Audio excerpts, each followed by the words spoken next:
Welcome to Technovation. I'm your host, Peter High. Today, we're flipping the script as I'll be on the other side of the table while my colleague Steven Norton, Metis Strategy's co-head of research, media, and executive networks, interviews me about my new book, Getting to Nimble. In this interview, we discuss the 5 themes of Getting to Nimble: people, process, technology, ecosystems, and strategy. The book's now available on Amazon, barnesandnoble.com, or wherever you buy books. As a special offer to our CXO listeners, if you purchase 50 or more copies of the book for your team, I'd be happy to join you and your team for a group discussion on it.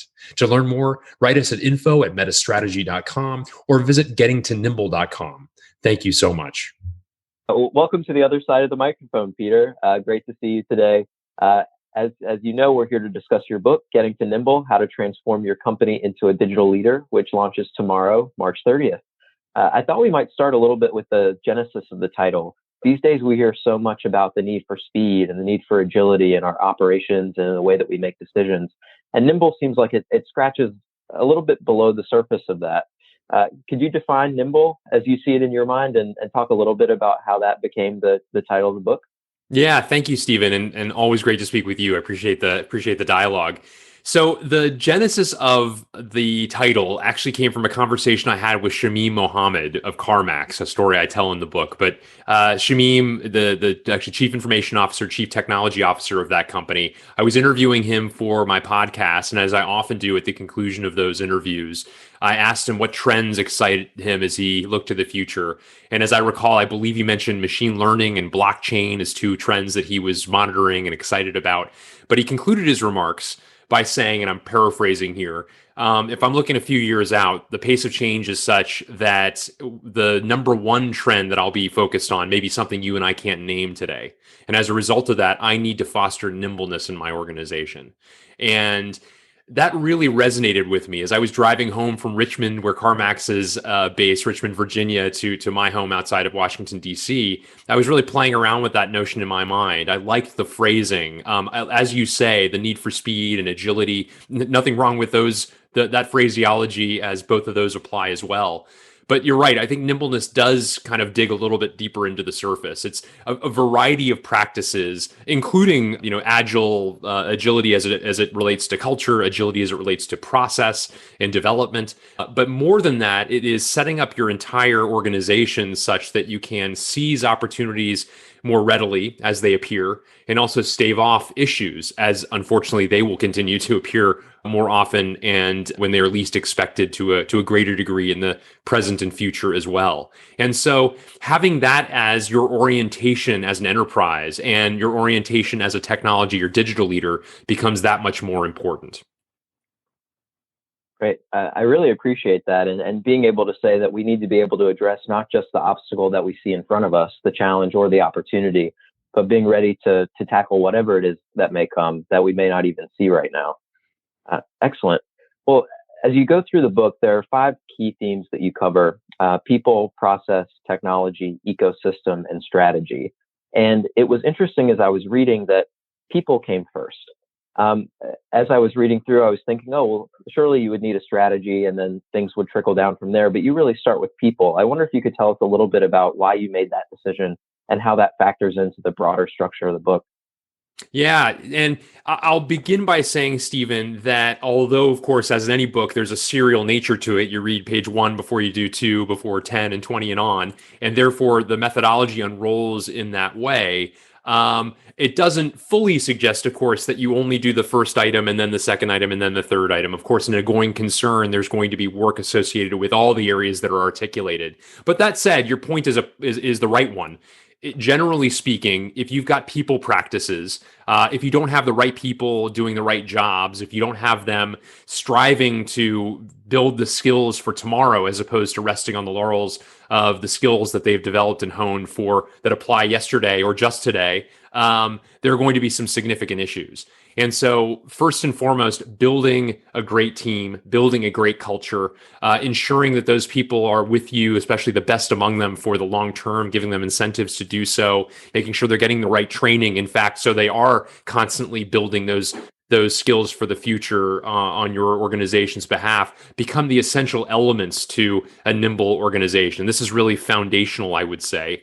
Needless to say, if your best people are leaving your organization, you can have the best strategy in the world, the most elegant and nuanced strategy, more innovative than your competition. But who's going to be implementing that, right? And who's going to understand the context of what's described therein? You need a great team in order to do those sorts of things. So, look, strategy is still sacred and is still incredibly important. You need to be setting a North Star. You need to make sure that everyone is pushing in the same direction. But if that foundational item and a few others behind it aren't in place, well, then that strategy is not going to be worth the paper it's printed on. Absolutely. The people have to come first. And I think you touch on something that is really on a lot of people's minds right now, which is how do we make sure, especially in these unprecedented times, that our people are ready to be as nimble as possible and adapt to whatever it is that might come our way. Learning agility is a topic that we talk about a lot, and something that a lot of companies that we talk about are trying to foster, creating that culture of just constant learning. And curious to hear your perspective, Peter, on how technology leaders can enable that learning agility and how that ultimately creates that more nimble culture inside the organization. Yeah. So Ben Fried, the longtime CIO of Google, told me a great story, one that I tell in the book as well. And it was based on a question that I asked him. He and I were speaking at a conference in Mexico together. And as we were seated at breakfast before going on stage, I asked him, how has Google maintained this entrepreneurial spirit and ability to change so rapidly, to deliver so much innovation, even after becoming a behemoth? Oftentimes, organizations lose that magic as they get larger. And what he told me was that Google is an organization that has always made change a core competence. And I thought, wow, what a great way to frame things. Change is the one thing that you know is going to happen. The way in which it will happen is going to be different depending upon circumstances, and some of those will be outside of your control. But building an organization that is comfortable with change and, in fact, culturally aware of that change and embracing that change becomes that much more important. And I mention that as the precedent to your question as to learning agility, because if change is going to be constant, then you need to make sure that you're building skills that are representative of the change to come. And so critically important that you constantly are aware of these trends that are rising, gauging their application back into your organization, understanding which practices that used to be de rigueur that are actually no longer applicable, and making the change necessary to always be building that organization of the future. Dialing back into the methods of doing this, Steven, it requires, even in the recruiting process, of ensuring that as you're recruiting people, you are recruiting people who are comfortable with change, people who are self-starters, who are autodidacts, who are willing to do the work, perhaps at times on their own time, to do the reading and training and learning to build the skills for tomorrow. That becomes that much more important. And so these are some of the things that I think are the key ingredients of an organization that is constantly striving and changing and building for the future, as opposed to calcifying and being the best, even in 2021, being the best IT department circa 2015 or circa 2010. Absolutely. And I like what you mentioned about making change a core competence, not just for the individuals inside your company, but as an organization as a whole. What sort of structures do you build to make that possibility? Which ties in a little bit to the process piece of your book. Obviously, there's a lot of change happening across today's organizations as they undergo their different digital transformation initiatives and change initiatives. Some of the things that you mentioned are this broader shift to product-focused IT as opposed to the original project focus, as well as a broader embrace of agile and DevOps practices that enable these teams to move at the speed of change, as it were. And I'm curious how you think about the technology leader specifically as a catalyst for that kind of change inside the organization. So not just within IT, but really within their broader company. Yeah, that's an interesting point, Stephen. I think, it is logical for IT to be the catalyst for this, I think. Because so much of the innovation within organizations are at the intersection between technology and those other disciplines. I've mentioned before that if you think about the average marketing executive, he or she has a purview which is outside of the enterprise, the existing and potential customers of the company. The average human resources executive has a vector that is pointed inside the organization on the employees of the company. And in great organizations, they probably have some cognizance of each other's plans, but they probably don't go into the footnotes of those. By contrast, the IT leader needs to breathe life into both of those plans and every one in between. And that's on the one hand, a big responsibility, but it's also an enormous advantage in terms of understanding how demand is evolving, how opportunities are presenting themselves, where there is a need articulated in one part of the organization that also applies to another part of the organization because a similar need is being articulated there, and tying and connecting the dots even before the executives who are offering those points recognize those similarities themselves. And so a lot of the practices, and you mentioned some of the most important ones, whether it's DevOps, the portmanteau, which brings together development and operations, and much more importantly, brings together the practices of once siloed parts of an IT organization. The product operating model changes, which define services across the organization or capabilities across the organizations, ultimately products, in a similar way to which the company develops products for customers, and devises and develops teams that are cross-functional, that bring together different people from across the organization with different kinds of skill sets in order to focus on the continued honing of those products. Agile methodology, in fact, as a predecessor to both of those, which one of the key tenets is involving the intended beneficiary of what you're developing at the earliest stages and continuing to validate progress, lack thereof, value, lack thereof, along the way as well. So one of the really exciting trends that IT executives deserve a lot of credit in fostering in companies is bringing together these traditional skills that had been siloed across different parts of the organization, and making those silos, not necessarily fully tearing them apart, but making them more permeable such that people can cross between those and through those silos to collaborate in ways that they hadn't before. Yeah, that's one of the things that really stood out to me as I was reading the book, Peter, was just the way in which the technology executive can be a bridge to these other organizations, but also be sort of the door through which other folks can move and start to work with one another and really break down some of those silos. Zooming out just a little bit, obviously it's been an interesting year for all of us and for a lot of companies, and we've seen some big changes in terms of the pace at which digital change was occurring. And I'd just love to get your thoughts on how you see the events of the past year or so either helping or hindering organizations as they continue to undergo their larger digital shifts.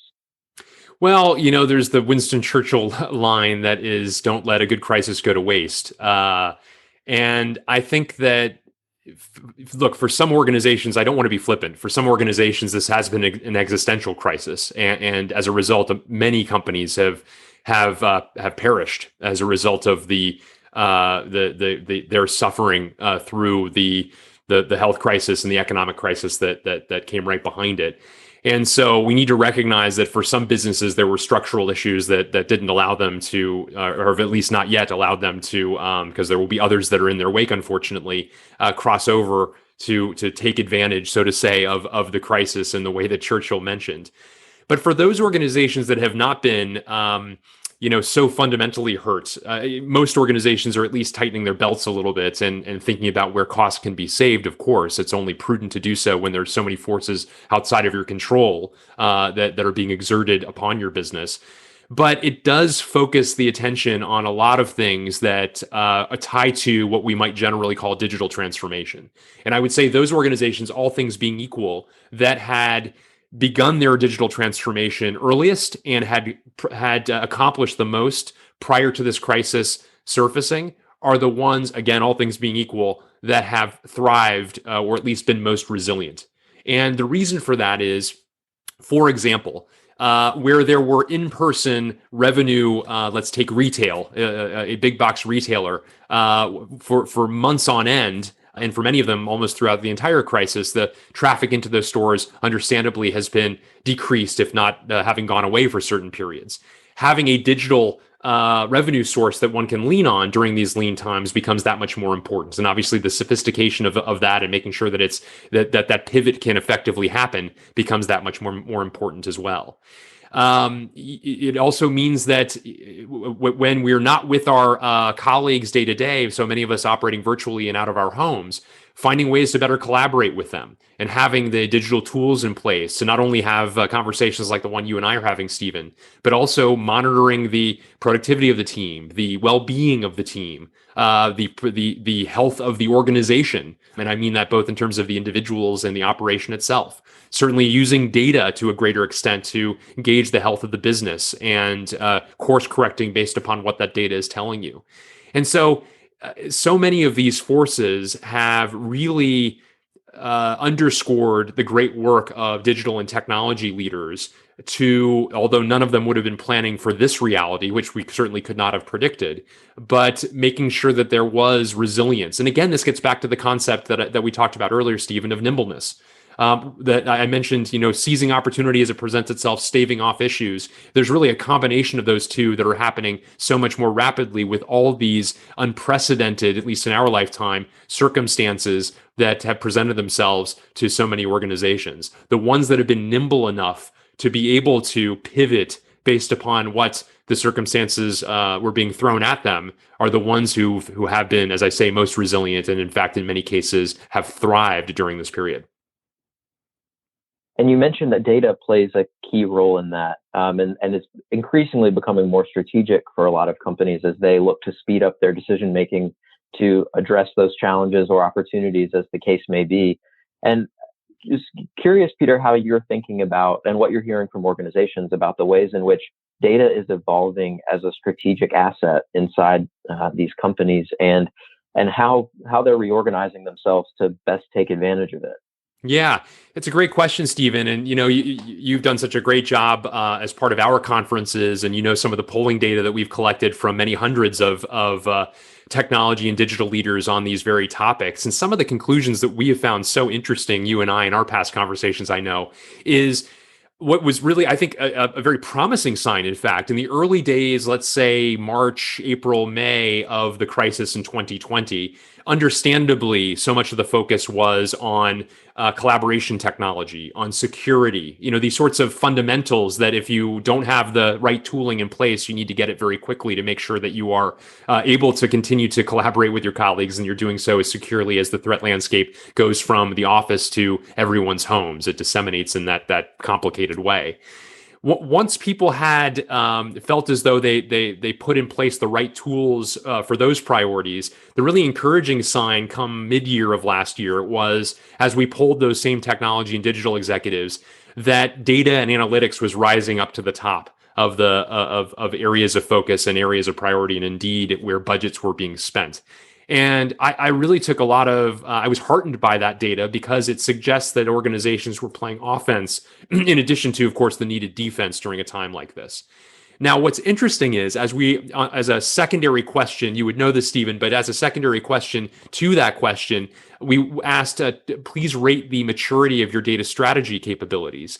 And the flip side came about, which is most people rated themselves as fairly immature. So this is an area of emphasis, but it would suggest that a lot of organizations are still, relatively speaking, in the early parts of their journey.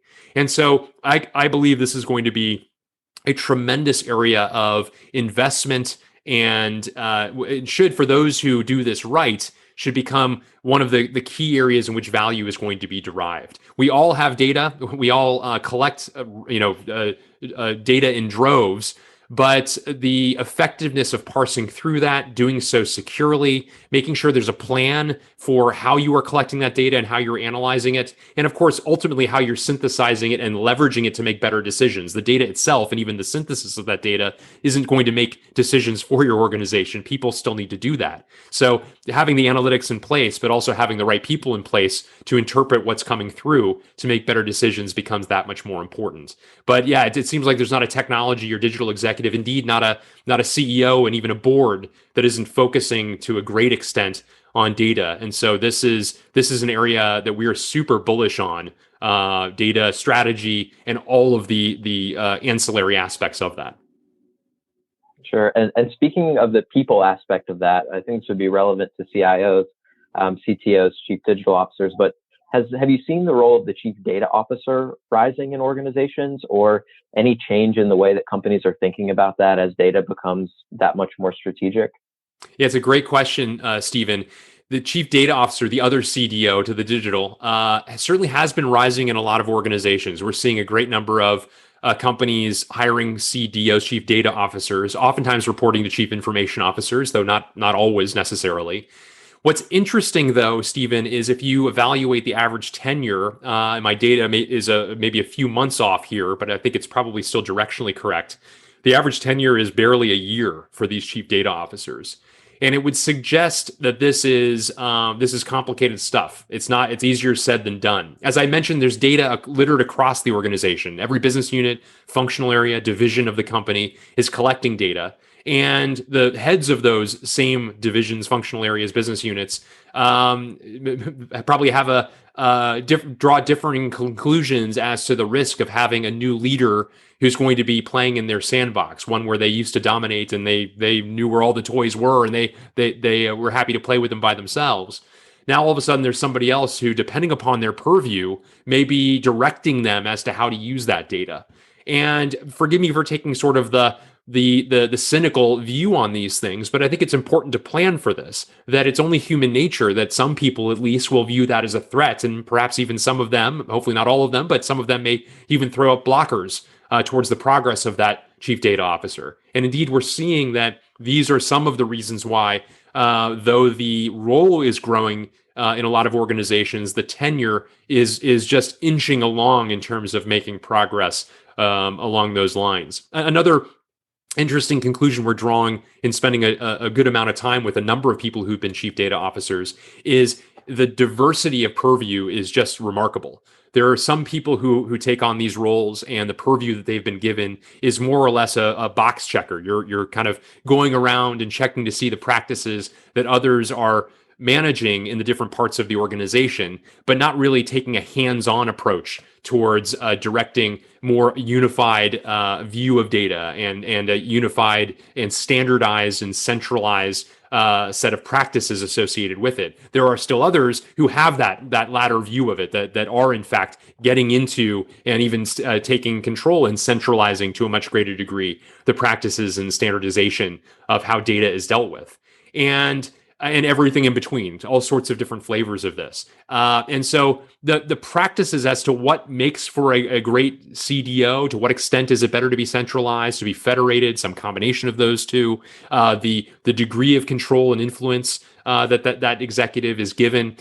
Different organizations are going to draw different conclusions, and of course, different chief data officers will push harder than others for greater levels of authority as well. And it's the combination of these things that makes for a degree of complexity. I will say, Stephen, that I still think that there are some leading chief data officers that are emerging, who now, in fact, have a few different experiences from several leading large organizations, and they are themselves codifying some of what they believe to work best relative to the practices associated with this burgeoning role. But it's going to take some time for some of that to be meted out to a greater extent, for best practices to emerge, for leading chief data officers to be highlighted so that others might learn from and perhaps follow in the footsteps of those pioneers. So still early days, but it doesn't mean that the role is necessarily going to go away. Definitely. And, you speak to something which I think any executive, regardless of their title, will start to encounter, is that as you undergo these massive changes, and especially for your technology leaders who are trying to break down silos and really create a more permeable organization, there are just going to be organizational realities and politics and people and personalities that these leaders are going to have to understand how to navigate. And so I'm curious, just based on the leaders that you've been speaking to, have you seen any examples or have any thoughts on like how folks who maybe haven't broken down those silos in the past but really want to, what some of those good practices look like and how you start to confront some of those sort of organizational realities? Yeah, the way in which we've always counseled the technology and digital executives who we advise to do that, Stephen, is to find a buddy, so to say, find another one of the chiefs, one of the business unit heads, functional heads, divisional heads with whom you are close, and uh, in essence, pilot the activities that you hope will become the de facto activities across the entire enterprise. There is no denying that innovation is happening, as I mentioned earlier, at the intersection between IT and a variety of other disciplines that make up the traditional disciplines of a modern enterprise: finance, operations, supply chain, product service areas, et cetera.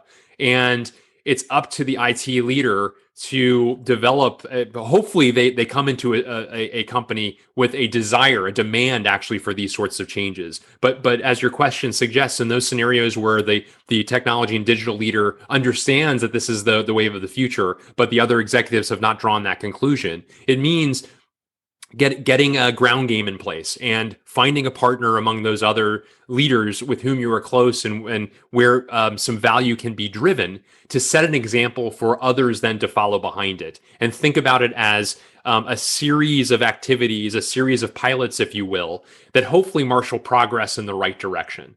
And we've seen a number and counseled a great number of technology and digital leaders in this very direction, in helping them establish that cadence and pick the right partners and even the right sequence of partners, going from the friendlies to potentially the naysayers. And by the time you get to the naysayers, hopefully you've made so much progress with the friendlies that the naysayers themselves are demanding, are reaching out for a similar type of interaction between them. This is all about providing them with greater levels of value, after all. It's about partnering with them in new ways to bring new ideas and new topics, new ways of working to these different parts of the organization. Hopefully, these are the sorts of things that will be welcomed, especially once track record of progress is established. But finding those ways through a series of pilots, as I say, is oftentimes the best way to make it happen. If in fact you find that the executive team isn't already oriented towards this kind of change.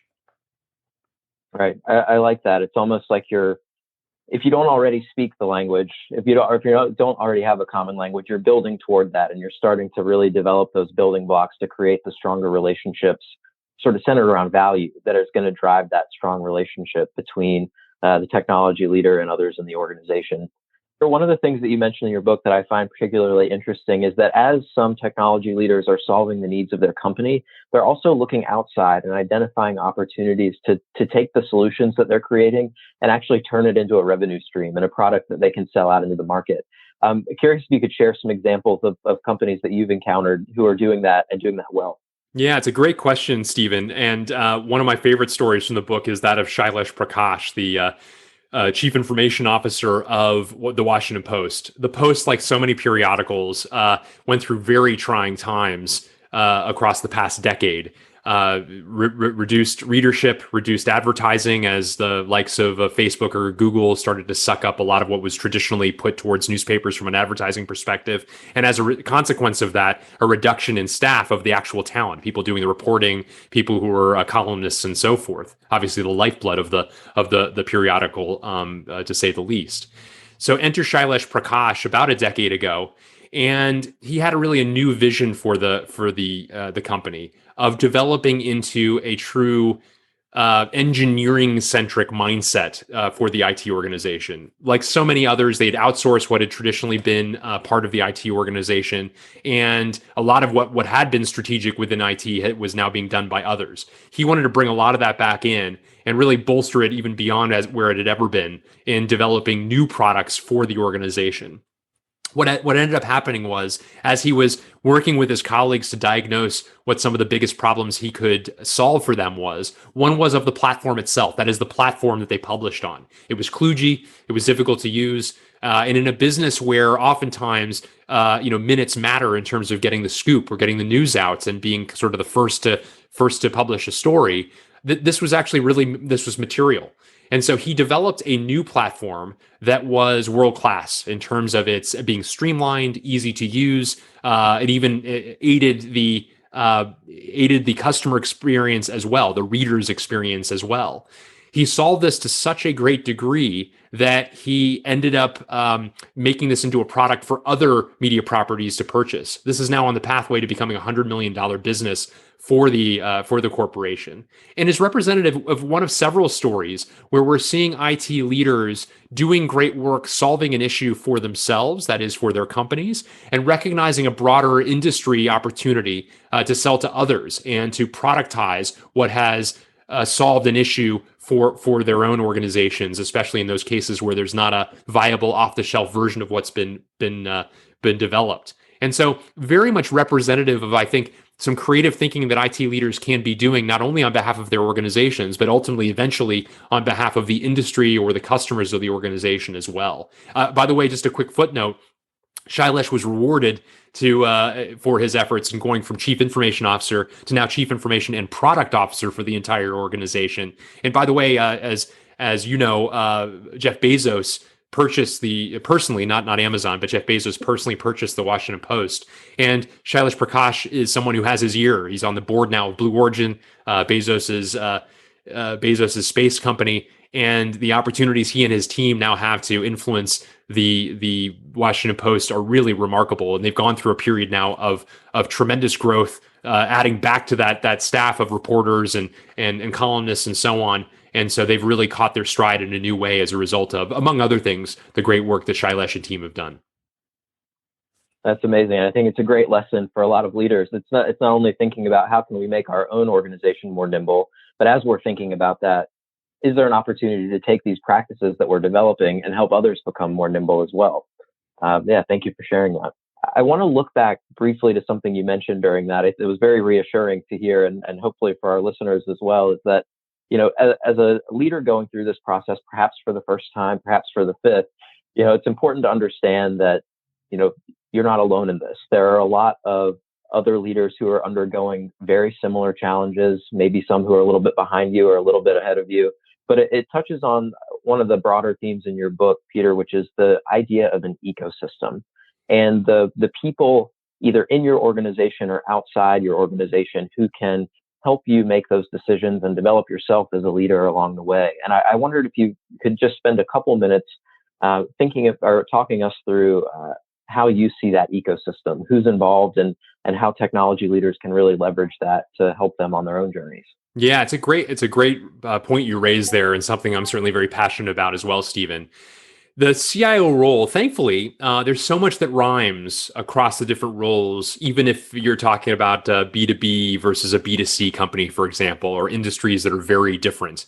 It's one of the reasons, frankly, why we see chief information officers who can succeed going from one industry to a very different industry. And in fact, actually, in some ways, bringing a lot of creative new ways of thinking by virtue of not being subject to the shibboleths of that industry that they're newly a part of.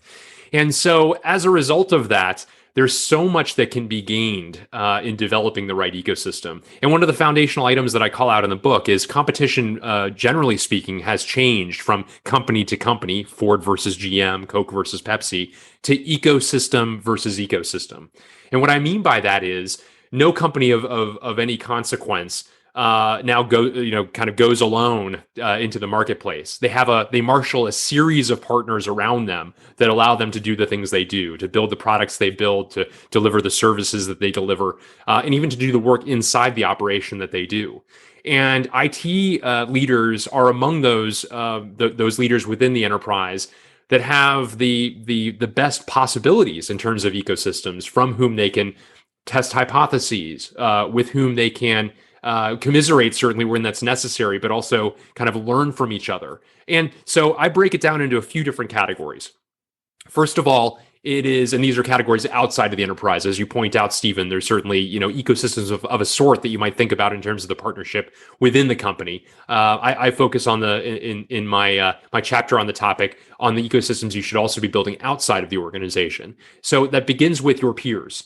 As I mentioned, CIOs, there's a lot that rhymes across the work that they do. And Stephen, indeed, the work you and I do in collaborating with a great number of CIOs, it's been heartening. I know you believe as well, just how much can be learned across in conversation with 2 or 3 or 4 or many CIOs talking about a given topic, despite coming from very different worlds.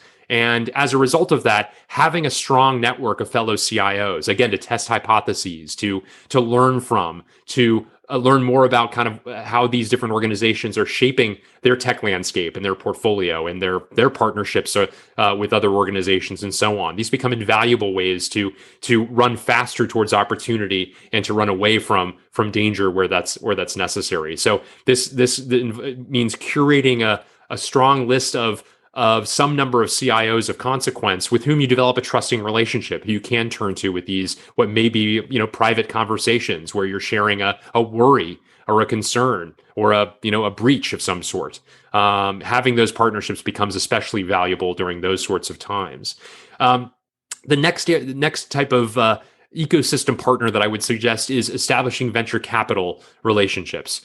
VCs invest in the technology of tomorrow, and having a preview as to what's coming down the pipeline and how technology is evolving oftentimes can come with great conversations with trusted relationships among VC investors. And for those CIOs who live further away from tech hubs like Silicon Valley, for instance, I have found that they're often surprised by the degree of symbiosis between venture capital and chief information officers. After all, the VCs who are investing in enterprise grade technology, those very companies' customers are oftentimes CIOs. And so the VCs themselves are hungry for insight as to where they should be investing or to validate their own hypotheses. Just as I'm certainly saying in the context of your question, it's critical that CIOs be doing the same sort of investigation in the reverse. Where is smart money being spent, and why?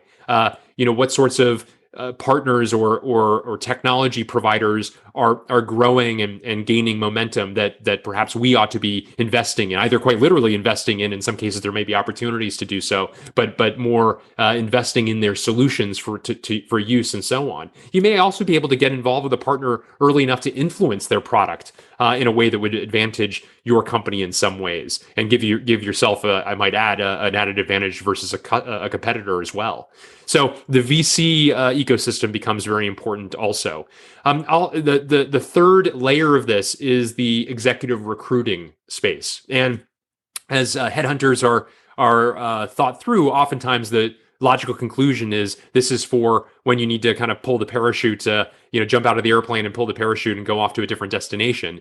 Of course, executive recruiters are wonderful for those reasons. But I would say they're also really wonderful in terms of their insights as to org changes that are afoot, skills that are on the rise, reasons why your peers have failed, or reasons why they have succeeded. These are people that are constantly diagnosing the successes and failures of your peers because they're the ones replacing them. And is oftentimes replacing them because of an issue that has arisen, but sometimes replacing them because of a successful retirement of an executive as well. But they're also understanding, where is their demand for certain kinds of roles that didn't even exist several years ago. Having input into this is also a key ingredient in helping you validate the ongoing evolution of your IT organization as well. And then the last ecosystem set of partners that I refer to in the book is strategic vendor partners, strategic external partners. I oftentimes try to avoid the vendor moniker because you want to establish true partnerships with these organizations. And the ones that are most strategic, you need to be thinking about them as sources of insight, not just fulfillers of work. Because after all, hopefully you're choosing them because of their experience. And if in fact that's the case, put the onus on them to bring their world to you. They work with so many of your peers, so many companies of comparable size and complexity to your own, presumably.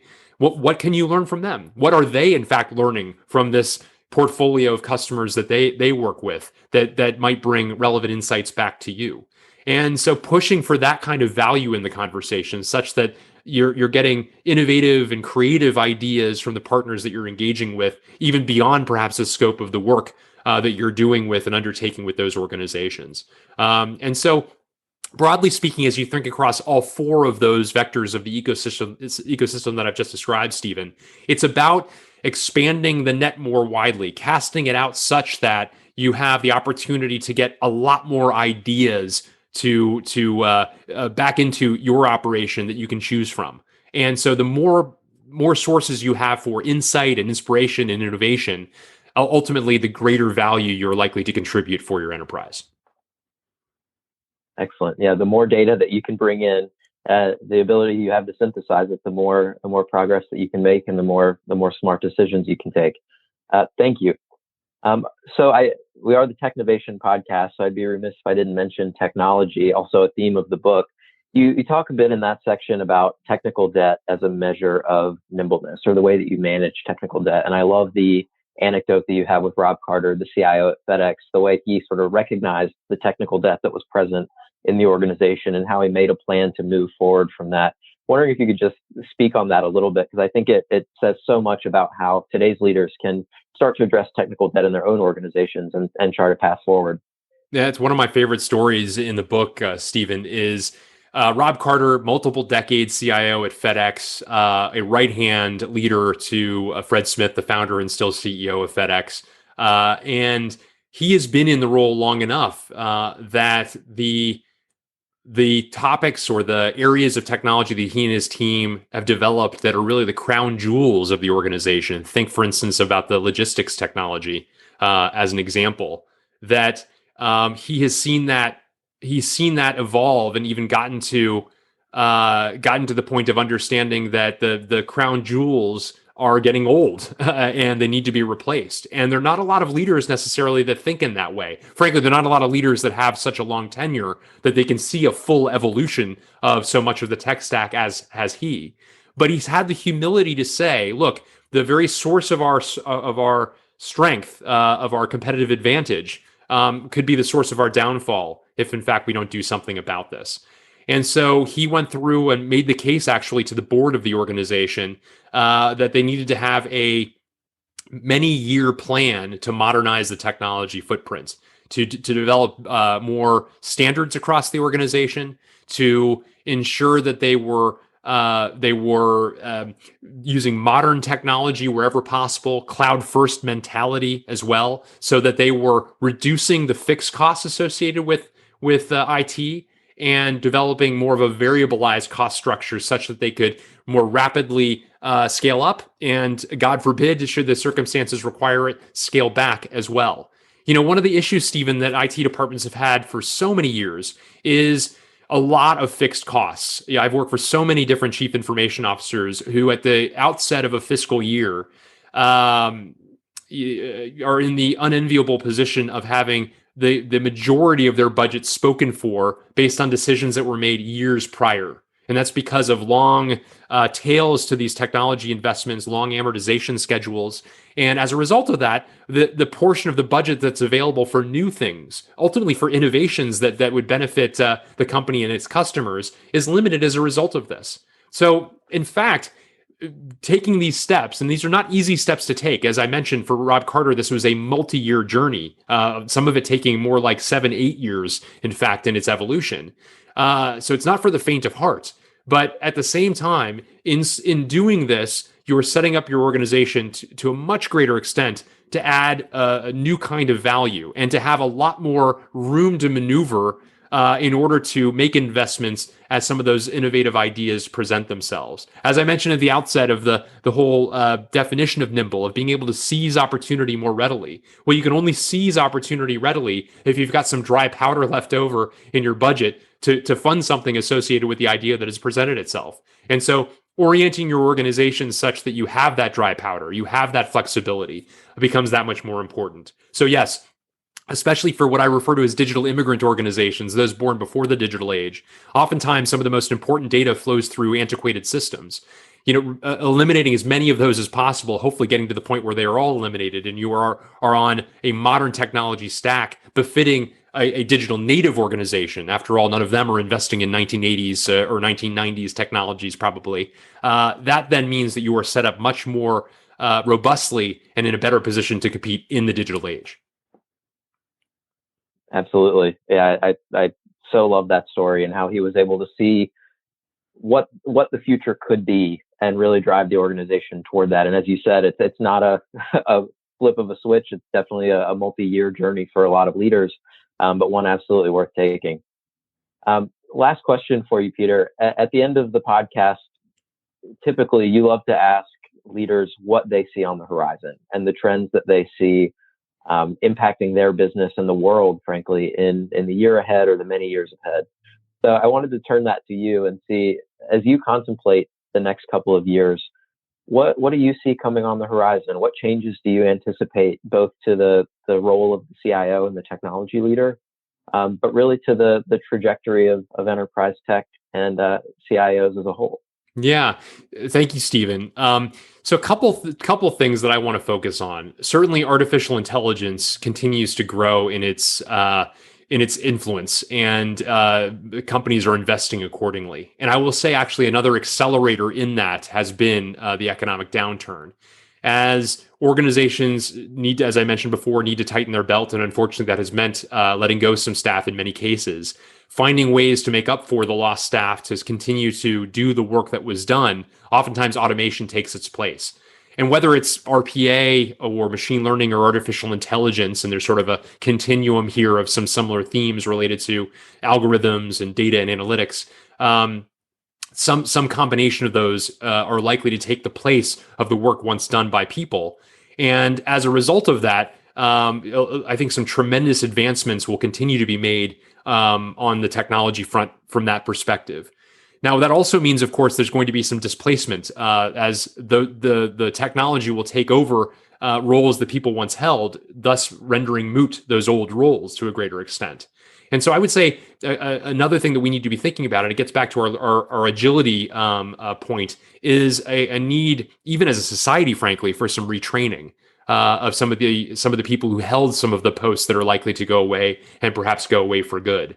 And so the extent to which I think some of the best companies, in fact, do a great job in thinking about how do we retrain some people in those older skill sets. The fact that they have primarily operated in technologies that are decades old doesn't mean they don't have necessarily the capacity to learn the new technologies. In fact, many of them, many of these associates would be very hungry to learn those new technologies for the future. And so identifying some of those people in order to bring them into your fold and hire some mid-career people as opposed to focusing exclusively on people that are just out of undergrad or graduate programs, I think becomes much more important as well. I'll also underscore that I think there's tremendous opportunity. We're seeing an acceleration of technology and digital leaders advancing beyond that role, whether it's CIOs, for instance, adding operations, so, and thus becoming CIOs or CTOs in addition to COOs as a combination. You can almost see this as kind of like the DevOps a combination at a much larger scale as some of these organizations, some of these leaders rather, make the case for that expansion of responsibilities. We're also seeing IT leaders taking over topics like strategy for the entire organization or product for the entire organization. These are some really interesting developments as well that underscore great work done in the technology field, having relevance to much broader topics across the enterprise as well. Indeed, we're also seeing a good number of CIOs who are founding companies and who are becoming CEOs of other companies. And this is, I think, a tremendous, it represents tremendous progress for the discipline also. Gosh, it doesn't seem like all that long ago that would have seemed almost an impossible career path for a technology executive to take, just because of so many of the differences in terms of their area of focus versus others who typically are able to seize the brass ring of that top job. And then lastly, I would say is board access. We're seeing so many boards now hungry for. Peter Weil did an interview not too long ago with Peter Weil from MIT Scissor about digitally savvy boards and the outsized performance of those companies that have multiple people on the board with technology backgrounds. And we're seeing this, whereas I think the early adoption of technologists in the board level was primarily for defensive reasons because of cyber issues, for instance. Now, to a much greater extent, it's for offensive reasons as well, of helping influence the enterprise in terms of new opportunities to use technology to develop new sorts of new revenue streams, new products, new services, and the like. And so this represents a tremendous opportunity for great IT leaders. I think we're going to see this trend only expand as a result of the wonderful work being done by technology and digital leaders leading into this crisis, as well as the great work by that same cadre of people to get these companies out of the crisis as well. I think they're going to get the kudos they deserve by way of expanded responsibilities and new opportunities like joining boards of organizations. Indeed, it sounds like there's a tremendously promising few years ahead and beyond for today's technology leaders, especially as they continue to transform companies and really be that catalyst for positive transformational change inside their organization. Peter, thank you so much for taking the time to join us to talk about getting to Nimble, how to transform your company into a digital leader. Excited to continue the conversation and hope that you have a great rest of your day. Steven, always great to talk to you. Thank you for the great questions and look forward to our next chance to catch up.